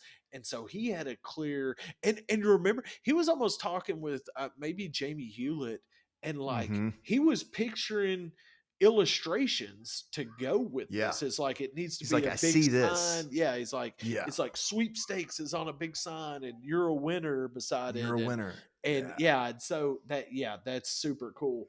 I would like to okay, let me tell you the things I love about this song. I just love, like you said, when the drums stumble in there and the horns start and then the tempo increase when it starts getting faster and everything is such a buildup. It is, I mean, it is so cool. So let me tell you about the Hypnotic Brass Ensemble. If you're not familiar with them, they're a brass ensemble comprised of 8 sons of the jazz trumpeter Phil Coron. Wow. They're yeah, is that amazing? They I didn't put this in my notes, but they originally performed on stage as youth called the Phil Coron Youth Ensemble or something like that. And then later changed their name as they got older. Their style Good move. ranges from hip hop, jazz, funk, and rock. They have performed and collaborated with a wide variety of artists, including Most Def, Wu Tang, De La Soul, Prince, Gorillaz, B 52s, Snoop Dogg, Erica Badu, The RZA, Ghostface Killer, and Childish Gambino. So Wow. they're a hot act. When you need some horns, it's like you call these guys up. They're gonna lay it down for you. But yeah, this song is so fun and so cool. I love how those horns fit into the vibe of the song because this song starts off and it's disorienting. There's some weird stuff with like I don't know what's going on with the timing of the different instruments, but it's really tough to kind of get your mind around. And by the end of it, you're totally locked in, and those horns play a huge part in that. The horns and the drums coming in, it's just like, yeah, it takes this thing to another level. I love their role in this album, and I love the live performances with them out on stage. Then we get into Plastic Beach, featuring our friends Mick Jones and Paul Simonon. The thing about these two guys, as you noted already, really bringing that Clash influence into the Gorillaz universe. I feel like they're actually on more tracks than this. But this is the one that says featuring Mick Jones and Paul Simonon. So I don't know. Paul Simonon is also in Good, Bad, and the Queen with Simon Tong and Tony Allen. Simon Tong is also featured on this album too. He's not like listed as a featured artist, but he played with the Verve. When Graham was briefly gone from Blur, Simon Tong was also the person that filled that role of Graham in Blur. But anyway, I love that incorporation of them to see the live performances around this time. And you have Mick and Paul in there. It's just so surreal to see these people, especially I love the Clash, and to see all of that combining together at the same time is so cool. I love the Western Ennio Morricone sounding guitar that is in this whole thing. The synthesizers are just sick on this song. Plastic Beach is this wicked little thing that could get overlooked, but when you listen to it on repeat like we have, it becomes a standout track to me at least. Yes, definitely. I love this song. Um, yeah, I love the chorus or the hook on the song. It's a Casio on a plastic beach. First of all, let me ask you this: is it like a rule if you make electronic music that you sing about the piece of equipment that you're making the music on? I feel like we've talked about a couple bands who have made Casio a Yeah. centerpiece of their like lyrical input on some of these I feel songs. like I need to get some of this equipment because evidently it is so inspiring. You just start writing about it. But I love it because it's like you hear this Casio sound in the song. And so let's just sing it. It's a Casio on a plastic beach. It's styrofoam deep sea landfill. It's styrofoam deep sea landfill. It's automated computer speech. It's a Casio. It's a Casio on a plastic beach. That hook, it is so dancey. You cannot Yeah. sit still. Listen to this. Also, uh, watching Mick Jones play the guitar on this, that cool Western guitar sound, and fastly strumming it, and his smile Yeah. when he's making that guitar do all the things that Damon wants it to do. That's a high point of the documentary too. Yeah, this I said, well, it's obvious why this is the title track of the album because I think when you put them all together, you might think, oh, this is the best one. This song is so catchy and so upbeat and dancey. One of my favorites on this album. Then we get to Binge, also featuring Yukimi and Little Dragon. This duet, what an incredible duet. Very melodic. Also seems to be about escapism, maybe self-destruction to some extent. Her voice is both really subtle and really powerful. I love the live performance of this. It seems very intimate when they sing it, even though it's in a big festival and they're on stage with tons of people. Their dynamic, again, like, man, I wish we could have more collaborations here because his voice can also have that kind of some of those same qualities, but she has a different way of doing it. But man, the breath in her voice, the softness of it, how gentle it is, it's so beautiful. And I feel like this song also comes from the same part of Damon's brain as To the End from Park Life. And maybe even a little bit of the same part of the brain that he used to write the Universal. It's this timeless thing that is like this could come from any decade. Of course, the instrumentation and the way that's lined up, it's clearly has a modern feel to it. But I love how classic this track is. And I also know that this was not a song that necessarily jumped out at me when I first heard it. Again, the back half of this album, especially the stretch that we're into now, Plastic Beach to Binge and the next two songs, it does feel like okay, this is nice, this is good. It doesn't have the fire that some of the other ones do. I mean, Plastic Beach kind of does, but now when I listen to it, it's like this is one I'll just pick out. It's like I'm not even trying to hear Plastic Beach. I just want to hear this song, or I just want to see the live performance of this song. It's that good. It's a real standout track to me now, as opposed to the time that I first listened to Plastic Beach. I couldn't. I totally agree. Have the same sentiment. You know, a lot of times you'll hear me say, "Oh gosh, you get towards the end of an album. This album's 56 minutes long.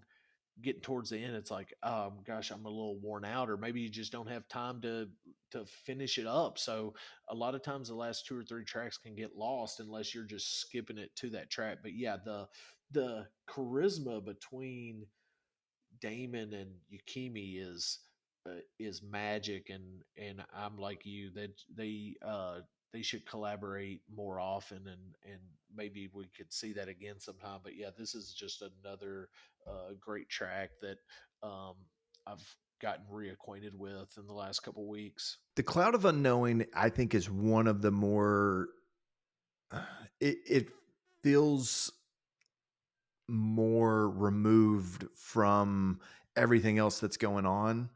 And for that reason, it was also another one that I didn't pay a ton of attention to in the beginning. I thought, okay, it's kind of a slower thing, kind of a ballad of some sort. I feel very differently about it now. I think it's a beautiful song. I think it's really well composed. I love the combination of the orchestration with Bobby Womack's lyrics. I understand now how special this song is and why Damon felt compelled to include it on here. And the lyrics are just so good too. Oh, sinking love on the cloud of unknowing. Every satellite up here is watching, waiting to see what the morning brings. May bring sunshine on its wings. Also, I think in the live version of this, Bobby might miss a cue or two. I don't know if you noticed that, but I feel like Damon almost at some point kind of like starts to sing it. I mean, they're all pros, so they pull it off pretty seamlessly. That's just my guess, is that Bobby might have been a little lost in the orchestration and was just kind of like, where am I? And then Damon kind of clues him in, and then he jumps in and does his Bobby thing because his voice is just so amazing, and he does a great job on this track. Yeah, his voice, here's another track where his voice just makes the track, because the lyrics are so good, but to hear his voice just you know mourn over the lyrics are just phenomenal. 12 to 15 years ago, listen to this album, I feel like there's a lot of spots where it's like, if that's not a high point, I'll just move past it, and I don't really need all that. But gosh, I'm with you now. When I go back and listen to this, it's like I can't leave any tracks out. I want to hear every track, including this one. There's a weight to this track that I think is unique and that makes it special. And if you're not paying close attention, it could just feel like some slow song at the end of the album. But the end of the album is actually Pirate Jet. It's all good news now because we left the taps running for 100 years. So drink into the drink, a plastic cup drink. Drink with a couple people, the plastic creating people still connected to the moment it began. Uh, weird, another weird track and a strange ending to it, but I love it. I love it. It's sort of has this cynical vibe to it, this apocalyptic conclusion to the album's narrative. It does. I again, like, I think I've used the word sinister a couple times, but I think it has that thing, and I like it that it ends that way. You have a couple tracks before it that are very sweet, so to end on this like slightly sour note, sour in a good way, is a nice outro to the album. And yeah, it's like you said, it's like if you're playing this through, and especially if you've made it this far, it's like you're definitely letting Pirate Jet play out, and not just because it's like mandatory, but because I think it's legitimately good. This is a fun track and a nice little coda to end Plastic Beach. I would listen to Pirate Jet by itself. I would just be Yeah. like, "Oh, I want to hear that." I was just, while you were talking, I was just thinking, what makes that song sound so sinister? I feel like it's that organ. I feel like it's like that funeral organ where it's like it comes in dramatically and it cuts off dramatically. It'll change a chord, and as soon as it changes the chord, just drop out, and then just come in just as dramatic as it dropped out. So I feel like that organ gives it some of um that sinister sound. This to me, you take out the organ and maybe just have an acoustic and people singing. This sounds like an English pub drinking song to me, especially when I hear we've left the taps running for 100 years. So drink up, whatever the lyrics are. But yeah, that I I have a lot of imagery that's connected to this song, and I love this song. I just think it's kind of like a ballad that everybody could just join into. It's not hard to pick up the lyrics, and let's all let's all grab a pint and sing a song. Absolutely. And that's it. There's the track list. We nailed it. Crushed it, my man. And now we're going to move on to rapid fire questions. You good to go? Ready to go for That some was, yeah, questions? that was 16 tracks. That's a lot of tracks to discuss, but golly, that was fun. It's probably the record for the longest one. I mean, maybe the Great Escape had 15. I don't know, a lot, but like Damon's letting he's our work is cut out for us when we're picking an album that Damon does. Yeah, he's not going to shortchange you when you drop your 14.99 at CD Warehouse. Rapid fire questions. Number one, who are Gorilla's contemporaries? Beck. We say Beck every time. Else, seriously though, Beck I think is Yeah. and LCD Sound System. Um, Also thought of some bands from my past that I've kind of forgot about, like Portishead and Mm. Air. And I Hmm. stumbled across this band called Massive Attack that I feel is like a Yes. trip hop. But Yes. even that, this question is not fair because nothing is like Mm-mm. Gorillaz. No No. band or artist is able to draw those hip hop, um, trip hop, electronica, rock, all the elements. I don't think there's any artist out there that's quite done it like Gorillaz. So I think it's a bit of an unfair question, but those are some of the bands that came to my mind. Perfect answer, and I agree. I'll just second everything that you said. I had LCD Sound System on my list. I think that Beck is a good one. Massive Attack is a great pull. I think that there's a lot of connection there too. At least just like the electronic version. And yet at the same time, it's like, man, who does what Gorillas? Who does what they do? I can't think of a single band or artist that does it like this band. What's your favorite lyric on the album? I'm a scary gargoyle on a tower that you made with plastic power. Your rhinestone eyes are like factories far away. When the paralytic dreams that we all seem to keep drive on engines till they weep with future pixels and factories far away. I'll stop there. Here I we could go I again. could go the entire song because the lyrics are Oh, just amazing on Rhinestone Eyes. it absolutely, and I could do the same thing. I could just read sweepstakes, but I'll just say mathematics and dealers and players and me. They say that they winners. Okay, well, let's see. Man, I I love it. love Even that. hearing it now, I want to go for a run right And now. I'm so fired up. And Most Def has that thing like Snoop Dogg has, where it's just like whatever he says is cool. And I mean, I know Yeah. he's an artist. It's not like he just opens his mouth and it all comes out. He's putting emphasis on things in the right place, but he does. He has that ability of when he just spits out some rhymes, it's like, oh my gosh, that was so cool. You said that the who are Gorilla's contemporaries question is an unfair one, and I believe this next question is very unfair and just almost impossible. But the favorite song on the album. Man, I can't believe that this is the one I came up with. If you'd asked me in 2010 probably to 2015, it would have been Rhinestone Eyes. If you asked me in like 2017, it probably would have been Glitter Freeze. Today, it's Plastic Beach. I just think it's a perfect song. It's for what I said earlier when we were talking about the track. That hook and chorus, it's a Casio on a plastic beach. That I mean, it's so dancey and cool. I've been playing it around the house. My wife can't stop dancing. She's loving it. It's a great song. It is a great song, and I had the same thing. It's like, man, Empire Ants has always been one of my favorite songs. Songs, like not just Gorilla songs, not just songs off of Plastic Beach, but just songs. Same for Melancholy Hill. I love it. But because Sweepstakes has overtaken my life and I wake up in the morning, like my eyes come open, it's just like Sweepstakes. Like because that's the case, that's what I have to go with right now. You could ask me at different times of the day, different times of the week. You could ask me at different times of my life, and you're probably going to get a different answer. But that's it today. Okay, tricky question here. Is this album the Gorillaz' peak? I'm gonna say no. Even though it may be my favorite work of theirs, I just think they do such good stuff on humans and what is it, Strange Times, the one that came out in 23.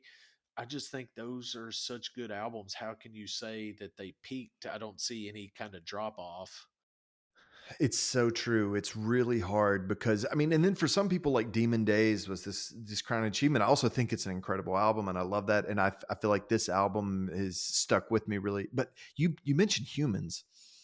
I mean, Humans was an album. You talk about an album that grows on you. When I first heard Humans, it is like, even compared to Plastic Beach, it feels dark and apocalyptic and all of those things. When I first heard it, I was like, wow, okay, there are a few on there that I really like. And now I think Humans is like, I think people sleep on Plastic Beach. I really think people sleep on Humans. Humans is a wicked album that has some amazing stuff on it. And then, they did really well with Cracker Island too in Oh 2023. yeah. And then, I mean, there's so much, they just such a good body of work. And yeah, it's really hard to say that. It's hard to identify a peak. This is a peak of Gorillaz, but I can't say it's the peak. Which song on the album would you use to introduce someone to Gorillaz? I would use Plastic Beach. So I just said it's my favorite song on the album. I think Plastic Beach is like a perfect blend of Damon's writing style versus the Gorillaz filter that his music goes through to be Gorillaz. So I think it's a great representation of Gorillaz and Damon's writing style, and I think it's just a cool song. Play Empire Ants for somebody and just watch them not move their feet when that drops. It is something special. But at the same time, like, dude, play Melancholy Hill for anybody. It's such an infectious song. I think there are a lot of tracks that you could do on this album, and either of those would work. But I guess I would go with Empire Ants' final answer. But Melancholy Hill's right there too. Like I said, it's my wife's favorite song and favorite song of theirs. What band or artist do you want to hear cover Plastic Beach? This was an easy one for me. Came to my head right away. Although I saw maybe some few glitches where I didn't know how it's gonna be possible. I'm sure James Murphy will figure it out, but I want LCD Sound System to cover this album because they're such a fun band and so versatile and have so many members. I feel like they can make it happen. Absolutely. I'm gonna have to go with I went with David Bowie. I'm That's just screw it. awesome. We're going with David Bowie. And the thing is, David Bowie was one of those collaborations that never came to fruition with Gorillaz, but was always like in the works and just never happened before Bowie passed. But Bowie and Damon, I think, had a pretty good connection. There's actually a video of Damon singing Fashion with Bowie live, and it's super cool to watch the two of them. There's a follow-up interview that they have. I think it's on French television, where David Bowie is just raving about Think Tank, which had come out not that long before it, just saying how an amazing of an album it is. So I think that they have this kinship. I also think there's a lot of similarities. There are a lot of similarities between Bowie and Damon Albarn. Bowie is actually, I mean, everybody knows David Bowie. The man's like an icon and massive. And maybe Damon's name doesn't have the same recognition as Bowie, but I just would love to hear Bowie do this album and bring in all these collaborators. Bowie was also really great at working with collaborators and always bringing people into the fold who did interesting things. So that's my answer. I If love this it. album was a movie, what movie would Plastic Beach be? The beach.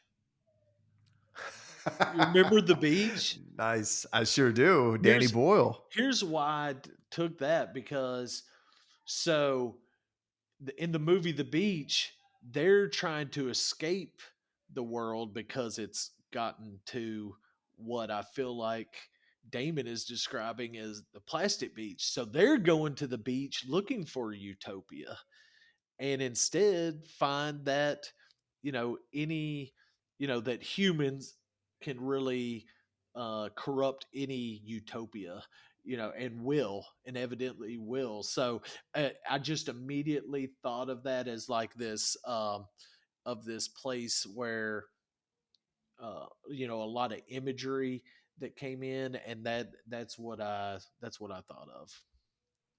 If you've never read The Beach by Alex Garland that the movie's based on, it's so good. But one of the cool thing about The Beach is there's a Blur track, a remix of On Your Own. I think it's On Your Own, that off of the self-titled album. It's like a more of an electronic version of that they use in The Beach too. So there's a little Damon in The Beach. There So you go. there you go. For me, I went with Mad Max Fury Road. Very visually distinctive, create fully realized world. Plastic Beach has this neon pink island. and animated characters. Fury Road has this rust orange wasteland. They share environmental themes at their core, one explicitly about plastic pollution, the other about resource scarcity in a climate ravaged world. Both represent creative high points for established artists who are reinventing themselves. Blend genres effectively. Plastic Beach has electronic, hip hop, orchestral, pop. Fury Road has action, Western, dystopian, sci-fi elements. Both have a sense of journey and odyssey, and there's a surprising amount of emotional depth that beneath their flashy surfaces. So both works contain meditations on humanity and connection amid environmental collapse. Okay, Love we it. always have a good time with this one. If Damon, okay, you can do whatever you want. You can do Gorillaz or you can do Damon Albarn. I went with Damon Albarn. If Damon Albarn was an athlete, who would he be? I went with Damon Albarn also, and you're gonna love my answer. Damon Albarn is former Chelsea and English national defenseman John Terry. Oh yeah. John Terry, one of the greatest defensemen in English national and Premier League history, captain of Chelsea for 19 years, and most decorated captain in terms of number of trophies won. John Terry, highly regarded as one of the greatest defensemen in European soccer history. So John Terry, one of the greats. Plus, I saw that Damon's a Chelsea fan, so I thought, okay, there's a connection there. But Damon, one of the greatest all time in the music industry. John Terry, one of the greatest football players of all Oh man, you're tugging at my heartstrings with that one. time. I knew I Obviously, would be. I love it, and yeah, he's a big supporter. And apparently, when Chelsea and Man City meet, the Noel Gallagher and Damon will kind of shit talk each other in text forms because they're buds now. But yeah, no, that's a great one. Oh, I love that. That's so good. So I thought about this one for a long time. Landed on Roger Federer. Nice. Roger Federer has this elegant playing style, evolved over a 20 plus year career while staying relevant and winning titles like Albarn, moving between different between projects with different distinct sounds. Federer also adapted his game through different eras while maintaining the artistic flair. One of the greatest of all time. And that's how I feel about Damon Albarn. And that brings us also, I always called him Damon Albarn. And then I heard Jimmy Kimmel one time say Damon Albarn. And I was like, well, I guess that's how you say it. So I don't know. I've listened to the guy for 30 years and I love his music. What do you want from me? I don't know. I hope I'm getting it right. I just, Damon Albarn.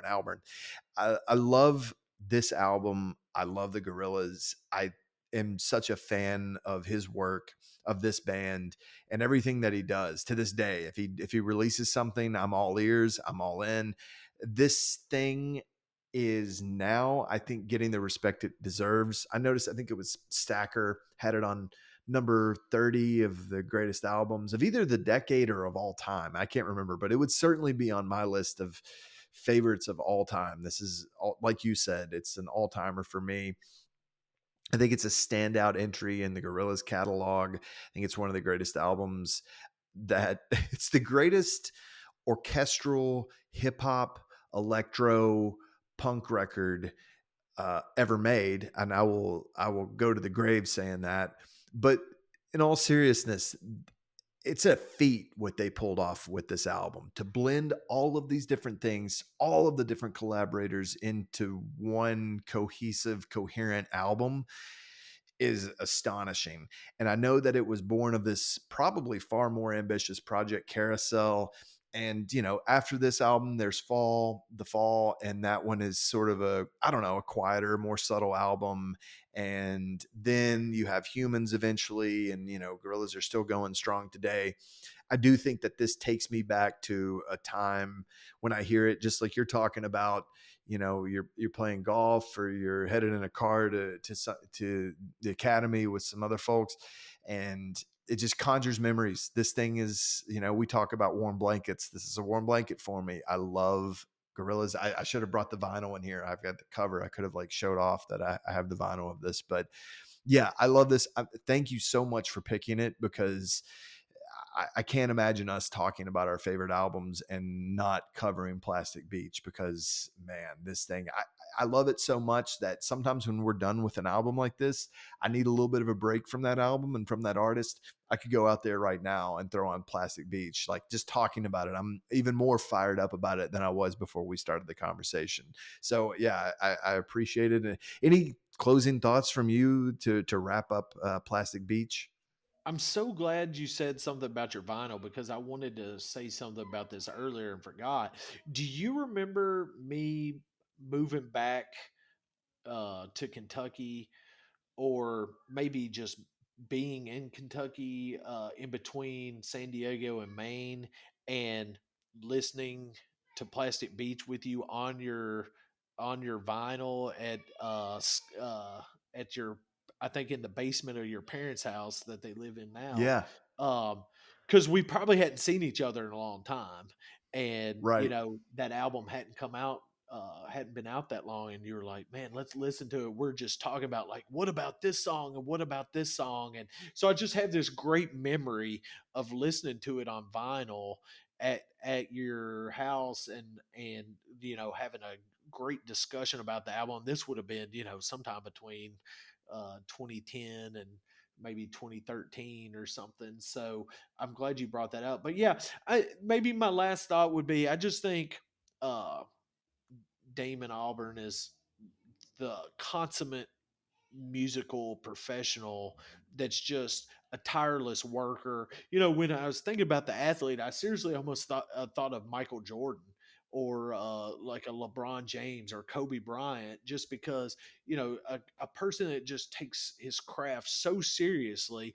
And I assume, I think, like, the people that are above wildly successful, just the, like, people that are on the Mount Rushmores of their specific field, I feel like the way they get there is because they find the most pleasure in putting in the hard work. And so I feel like Damon is just one of those guys. It's like, I'm not happy unless I'm working. And so to find out about this carousel project and, like, all this stuff that he did, I just imagine a person that is only satisfied when he's, like, going through the grind, and really, like, the accolades and the money may not even mean that much to someone like that. What they really get off on is the collaboration process and the hard work and the journey from going from a blank canvas to the finished product, where you're uh, rehearsing your performances to go on a world tour. you know I feel like that the people that are just uber successful must think that what would be a grind to everybody else is like what they actually really enjoy doing. And I think that's why Damon just has this amazing catalog of songs over the last 40 years, because he's just a tireless hard worker that just is only happy when he's getting his thoughts out on a page through music or art or illustrations or whatever. So I've just had a blast researching all things Plastic Beach and discussing it with you today. Well said. I couldn't have said it better myself. This has been a blast. There's tons more Gorillaz that we could do. There's tons more Damon projects that we could do, and I'm sure we'll be talking about a lot more things in upcoming episodes. If you like what we're doing, if you've watched this far, like the video. Come on, you have to be into it if you're watching this on YouTube. If you like what we do here, subscribe to the channel. If you're listening on podcast version, do what you got to do here. Subscribe to the episode. We love doing this, and we want to hear from you. What are your answers to these rapid fire questions? What athlete is Damon Albarn? What movie is Plastic Beach? We want to hear from you. So interact with us, reach out. You will hear from us if you do. Yeah, buddy, this has been a blast, and we'll do it again soon. Don't forget to recycle.